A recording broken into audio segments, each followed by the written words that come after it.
तुम्हाला मी पापड दाखवते किती दुपटीने फुलला आहे। हे बघा, हा कच्चा पापड आहे आणि हा तळलेला।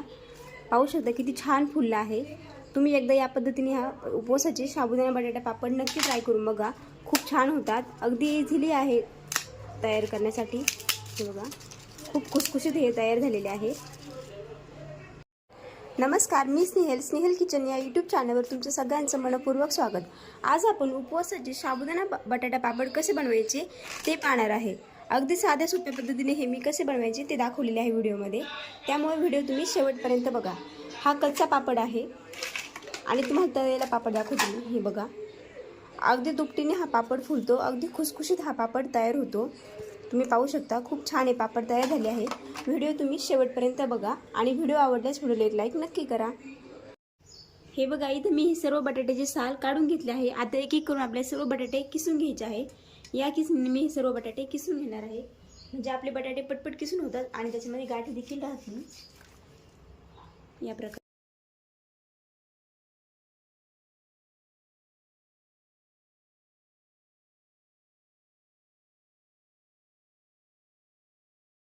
हे बघा, इथं हा सर्व बटाटा मी किसून घेतला आहे। त्यामध्ये आता लगेचच आपण जो साबुदाणा भिजवून घेतला होता तो मिक्स करून घ्यायचा आहे। साबुदाणा अर्धा किलो इथं मी घेतलेला आहे 5 किलो बटाट्यासाठी। हे सर्व एका परातीमध्ये बसणार नाही, त्यामुळे मी याला 2 भागामध्ये एकत्र करून घेते। पूर्ण साबुदाणा आणि बटाटा आपल्याला एकजीव करून घ्यायचा आहे। साबुदाणा टाकताना थोडासा असा पुस करून घ्यायचा आहे, मॅश करून घ्यायचा आहे हातानेच, आणि मग बटाट्यामध्ये मिक्स करून घ्यायचं आहे। 2 भागामध्ये हे मिक्स करून घेणार आहे, कारण की हे एका वेळेस बसणार नाही। हे बघा, इथे मी ह्या सर्व पापड्या आपल्या तयार करून घेतल्या आहे। ह्या मी फॅन खालीच घरामध्ये सुकून घेणार आहे। तुम्हाला हवं असल्यास तुम्ही बाहेर उन्हामध्ये सुकवल्या तरी चालेल, पण त्या फॅन खाली देखील छान प्रकारे सुकून जातात। हे बघा, तुम्ही इथे पापड पाहू शकता, फॅन खालीच मी सुकवून घेतले आहे। एकदम व्यवस्थित सुकले गेले आहे, परंतु आज पूर्ण दिवसभर मी हे उन्हामध्येच ठेवणार आहे, म्हणजे कडक ऊन देणार आहे ह्या पापड्यांना, म्हणजे ते वर्षभर चांगले राहतात, खराब होत नाही। त्यासाठी काल मी हे पंख्याखाली सुकवून घेतले होते, तरी छान वाळले आहे हे पापड, परंतु आज दिवसभर पुन्हा मी याला ऊन देणार आहे। हे बघा, इथे मी हे आपले साबुदाणा बटाट्याचे उपवासाचे पापड हे वाळून घेतले आहे। कडकडीत उन्हामध्ये मी 2 दिवस चांगले वाळून घेतले होते। मी तुम्हाला आता हे तळून दाखवते। एक एक करून मी तुम्हाला हे पापड तळून दाखवते। तेल इथे मी व्यवस्थित गरम करून घेतलं आहे आणि दोन्ही बाजूने आपल्याला पटपट हे फक्त उलटी करायचं आहे। खूप वेळ तेलामध्ये ठेवायचं नाही, नाही तर ती लगेच जळू शकते।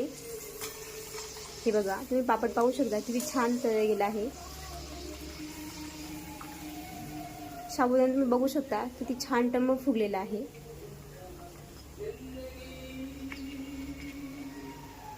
या प्रकारे मी तुम्हाला अजून 2-3 पापड तळून दाखवते। काही सेकंदच फक्त आपल्याला तेलामध्ये ठेवायचं आहे।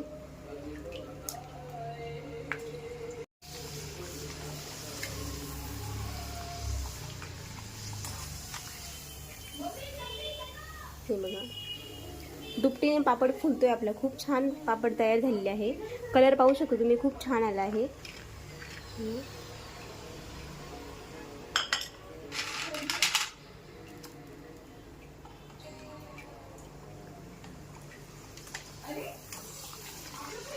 हे बघा, मस्त पापड फुलतोय तेलामध्ये आणि साबुदाणा देखील मस्त छान फुललेला आहे।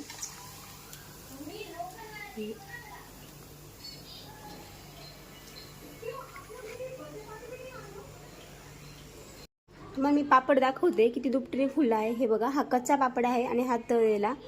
पाहू शकता किती छान फुलला आहे। तुम्ही एकदा या पद्धतीने हा उपवासाचे साबुदाणा बटाटा पापड नक्की ट्राय करून बघा, खूप छान होतात। अगदी इझिली आहे तयार करण्यासाठी। हे बघा, खूप खुसखुशीत हे तयार झालेले आहे।